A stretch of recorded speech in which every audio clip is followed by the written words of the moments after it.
that one. Will Humker, please help me welcome Will Humker from Ohio and the University of Akron Research Foundation. I was concerned they were going to do Charlton Heston with Soylent Green, but did well. I'm Will. I'm a team member of Project Terra. And our team would like to thank the organizers of the Ocean Exchange Leap to Zero Challenge to invite us here to participate. How are the slides coming? There we go. Terra Verdant's goal is to build throughout the world advanced greenhouses to grow safe and affordable food crops year-round by using cost-effective, sustainable energy to power the greenhouse. Why does the world need such a goal? Well, the Earth's a satellite in the solar system, our home. It's comprised of air, water, and land. And this image, we can vividly see those components of the Earth. We also know that our home is shrinking. Shrinking from the advancement of technology, connecting us more completely and making it smaller, as well as the constant growth of the human population.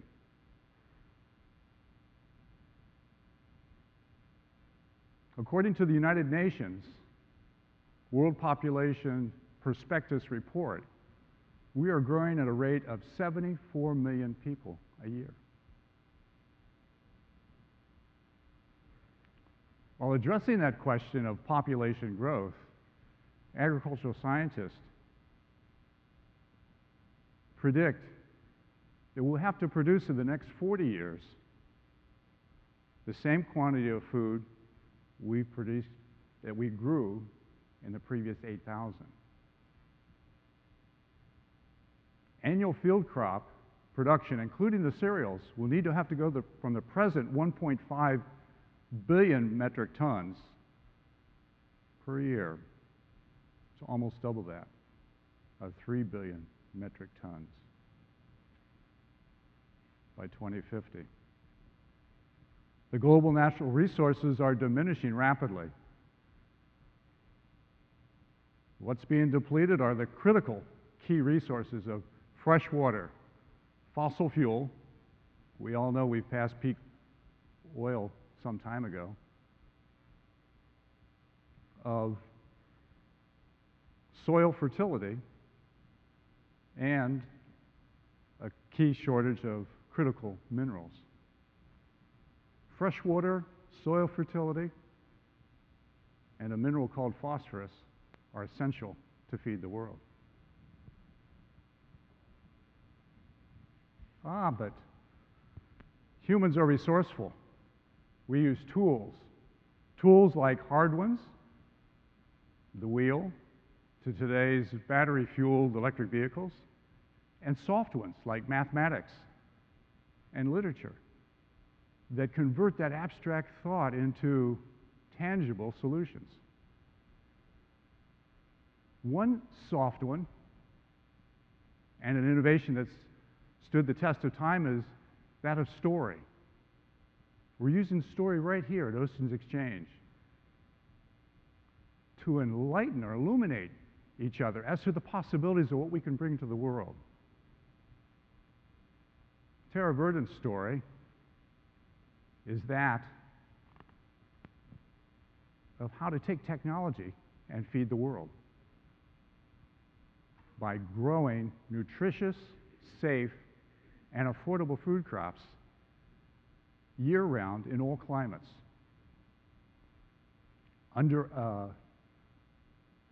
using waste or underutilized resources, which is on our left, converting those into sustainable energies which power or grow the crops, all while having a positive impact on the environment, our economies, and human health while respecting the cultures of the world.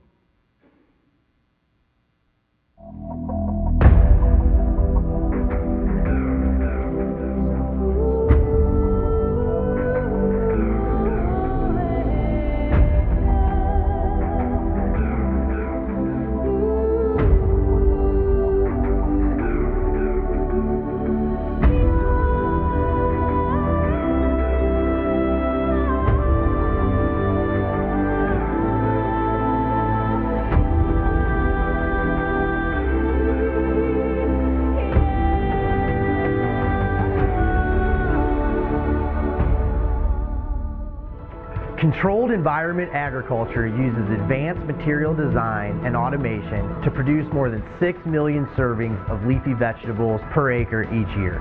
Our environmentally friendly technology uses captured CO2 emissions and renewable energy to increase crop yield and profitability. We are building these viable commercial facilities worldwide to help solve global food insecurity and environmental challenges. We will increase the amount of locally grown, fresh food capable of feeding millions while reducing pollution in our oceans and carbon in our atmosphere. Controlled environment agriculture, CEA, food for life. All right. What is this controlled environment agriculture, or we talk about it all the time as CEA? Well, controlled environment agriculture is quite simply high efficiency crop production under either a completely enclosed or a partially protected structure to control the environments around the crop. Let's take a look from the outside. This is a rendition of a fully enclosed advanced greenhouse. Now, this is not that urban conservatory or that countryside hothouse. This is truly another dimension of a greenhouse structure. A fully enclosed greenhouse structure can deliver the highest productivity per square meter.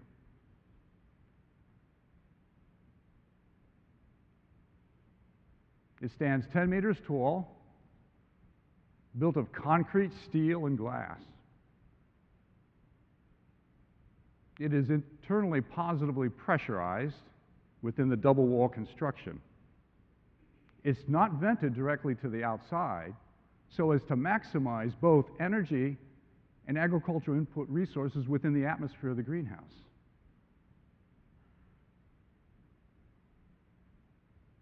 It uses soilless integrated crop management to optimize crop density, product quality, and to eliminate the need for pesticides and herbicides. It is powered, with the white structures there, by converting waste into energy and agricultural inputs for the greenhouse. Let's take a closer look so you can really understand this full, complete loop system.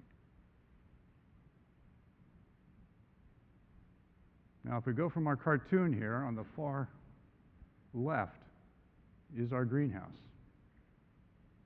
And then our energy inputs move to the right. Plants need water, nutrients, light, and the right thermal conditions to thrive. The Salinas Valley in California, for example, has prospered by growing North America's, definitely the United States' vegetables for generations. We rely on them. It had optimum weather, soil fertility, and adequate water to grow these crops. But environmental and economic forces are shifting. Their profitability or productivity and reliability are decreasing. We all know it's not a sustainable model, and that's why there's the local food movement. It's very grassroots, but it's growing. But there has to be a scalable technology to really bring local food home. Controlled environmental agriculture requires that all the agricultural inputs be methodically delivered to the plants. Current world best technologies enable it by allowing the design and engineering to take place for it to happen, plus all the other technologies that are coming right behind it. Such technologies will allow high productivity, high quality, high nutritious food products to be grown where the populations are in the world.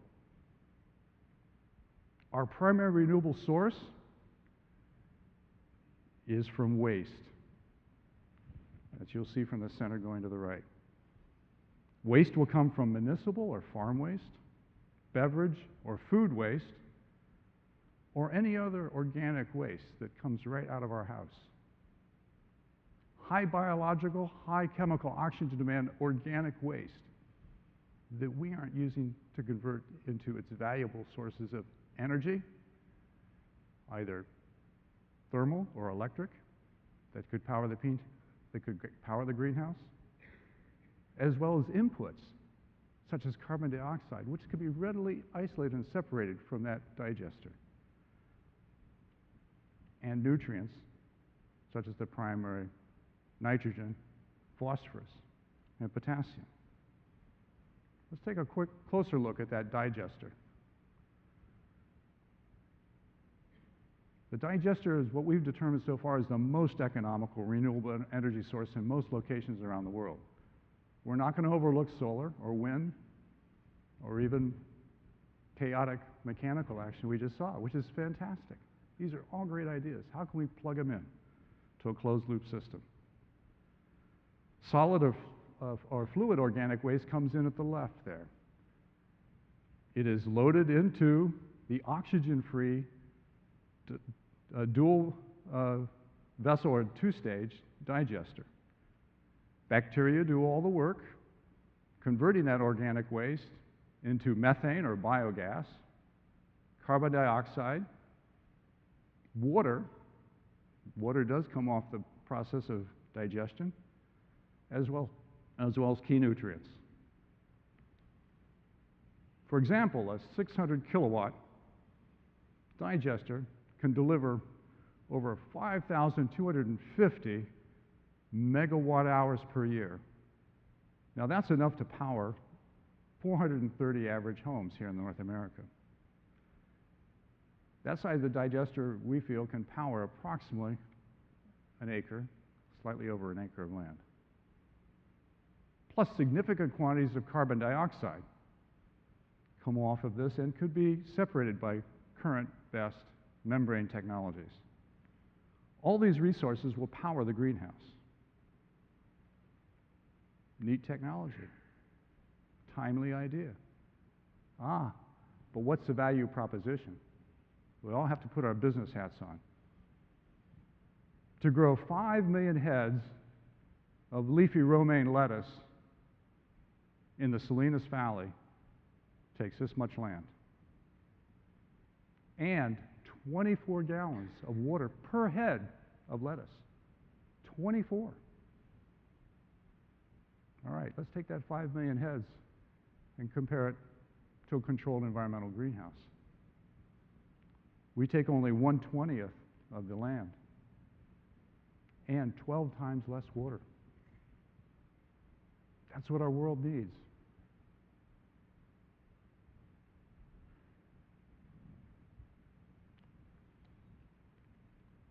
We're well on the road to putting our first structure up, but we need your help, a lot of it. Because our flagship, as we call it, our flagship, but maybe we should call it our seed crop to the future to feed the world, will be planted in Worcester, Ohio. It will produce nearly 6 million heads of romaine lettuce per year, which equals that many servings. Do the numbers. That feeds a lot of people off 3 acres. The controlled atmosphere of the greenhouse will be enriched with carbon dioxide at nearly 4 times the level of atmospheric, Now, the best resource we've seen was a review in Canada done about 6 years ago, where they pumped in carbon dioxide, but it wasn't the quality of greenhouse that we're going after. Theirs was directly vented. It was hard for them to keep that CO2 level constant and at a higher level. But they never saw the end of crop production based on level of CO2. We need to measure it and find out what is the optimum, and we can go fairly high. We can go 10 or 20 times level of atmospheric of CO2 without getting into toxicity issues with humans in the greenhouse.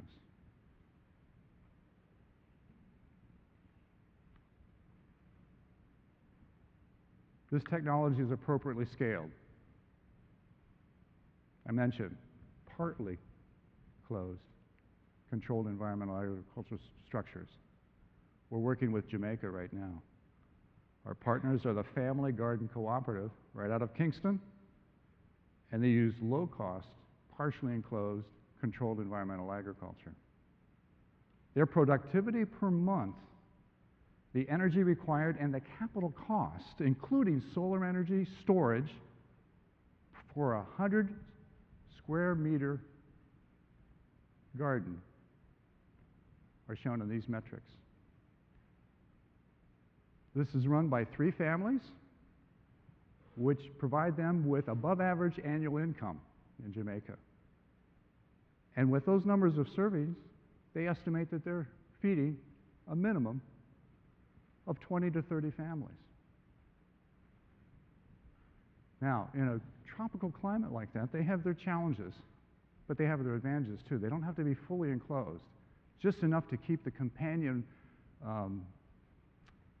elements, the biologists call them organisms, the beneficial organisms within that realm of the plants, and be able to minimize their use of any pesticides and herbicides. They put them on very challenging terrain, no different than many other island countries or developing countries. Very vertical, so they have very little footprint, but they can grow a lot in a small footprint. And it's a very nimble type of setup and technology because they're right in the path of catastrophic weather events. So if one does come through, traditional agriculture is wiped out for 4 to 6 months before they can replant and get that crop going again.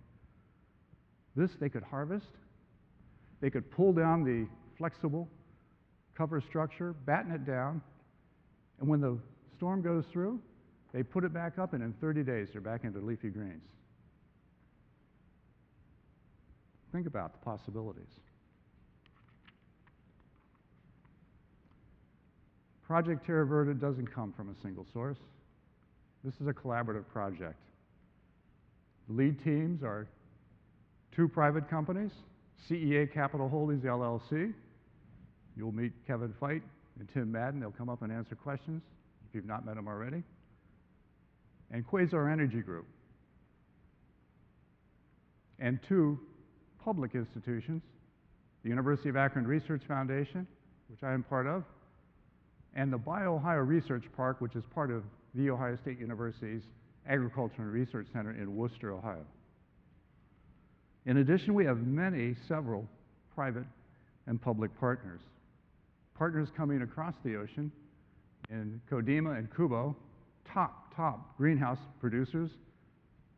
They've got the base of our technology to start, and they're attracted because we have more to follow. Plus, regional government, public partners. This is truly a collaboration, but we need your help.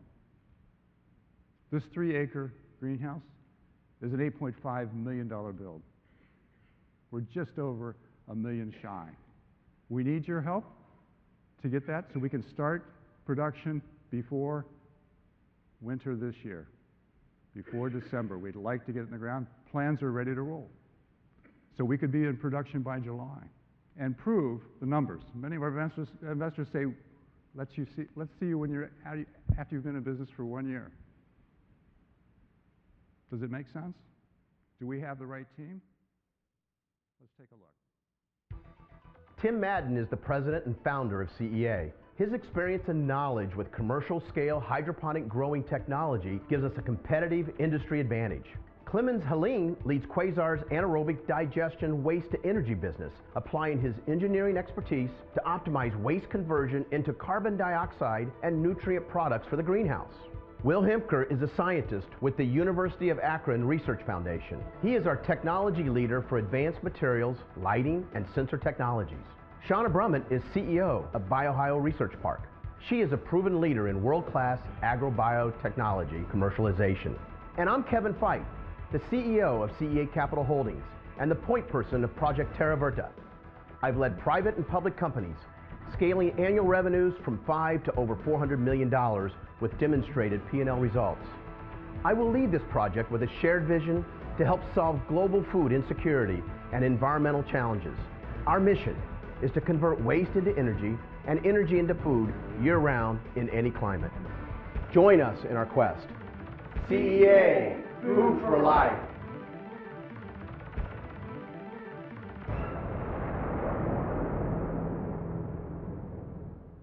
Project Terra Verdant. It's a pathway to feed the world. Plus, have a positive impact on the environment, our economies, human health, and have a respect for the cultures throughout the world. I thank you very much for your keen interest and your kind attention, and I'd like to open it up for any of your questions.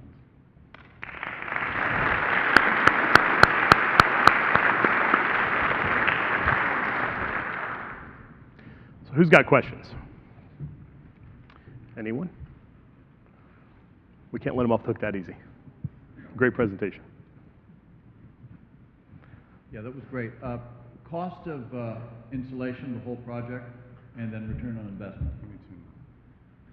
Can I have the slides, please? I got some slides in the back. We got them. We've got a couple of we've got a couple of slides, but I can just outline it for you pretty quickly here. It's approximately $8.5 million for the entire project that you saw up there. That's not including the anaerobic biodigester. In terms of the ROI or the payback, right now we'll be producing the first annual year a little over $2 million of EBITDA. So I'm estimating right now about a 4 or 5 year payback in terms of both the initial investment in terms of the bonds that'll be issued along with the investment capital. So all the equipment they're using, the components, it's got a 25-year life to it. Is romaine lettuce your only crop model, or do you have other crops?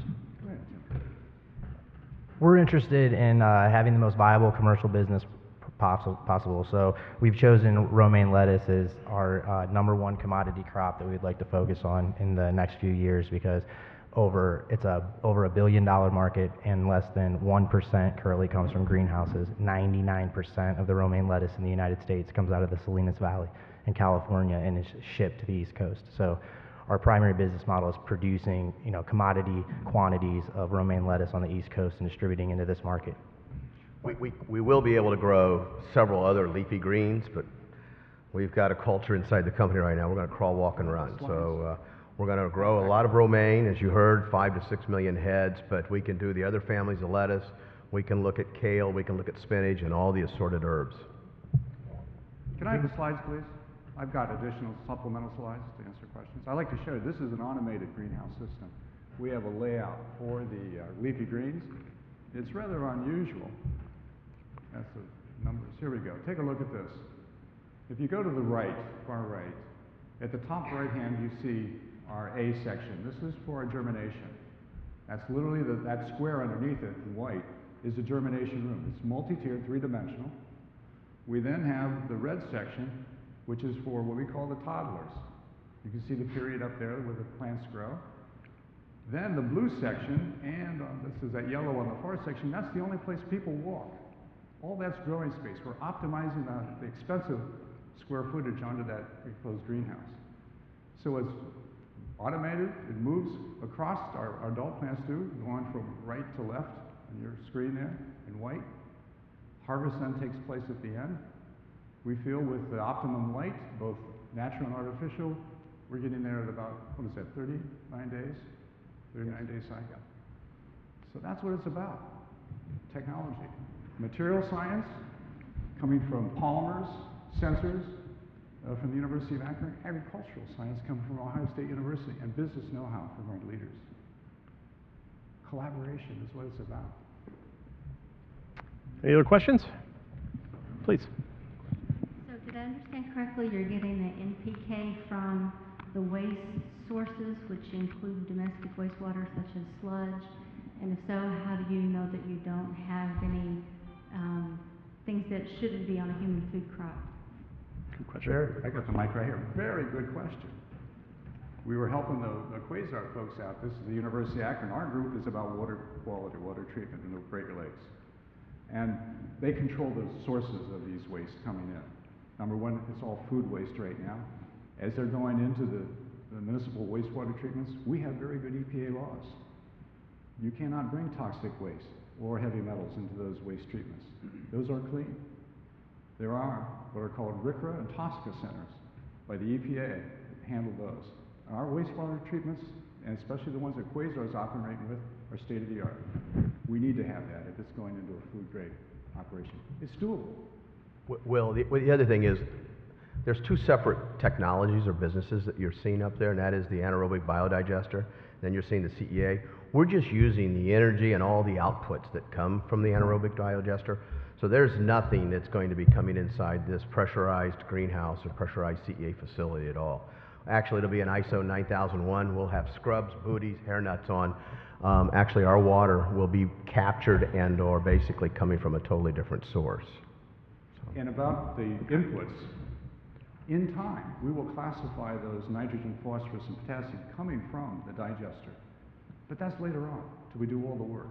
You know, initially it will be coming from known, acceptable food grade. Ma'am, you had one more? Yeah. Please. Yes, related to the biodigester and... You can step up to the microphone. It's okay. Related to the biodigester and the waste involved there, I understand that's not developed in this project yet, but are there any downstream products from those wastes? Well, the downstream products are the energy we get out of it and the carbon dioxide. But from the waste, so is there any sludge or waste products that can't be used with the greenhouse? They can't be used in the greenhouse? Right. Yes, very small amount. Again, we have to classify the residual elementals to make sure they qualify for food grade application. But other than that, there's very little that's at the end of that digestion. It's all, that's why microbes do a very good job of moving it to carbon, completely complex carbon to carbon dioxide, methane, and water. The current digester that we are building next to is operational at the Ohio State University Research Center in Worcester, Ohio, and 100% of the digestate or byproduct from the biodigester is currently converted into fertilizer and sold to local farmers to put on their fields. Thank you. Very good. Another round of applause. Good job, guys. Take care. See you later. Good job.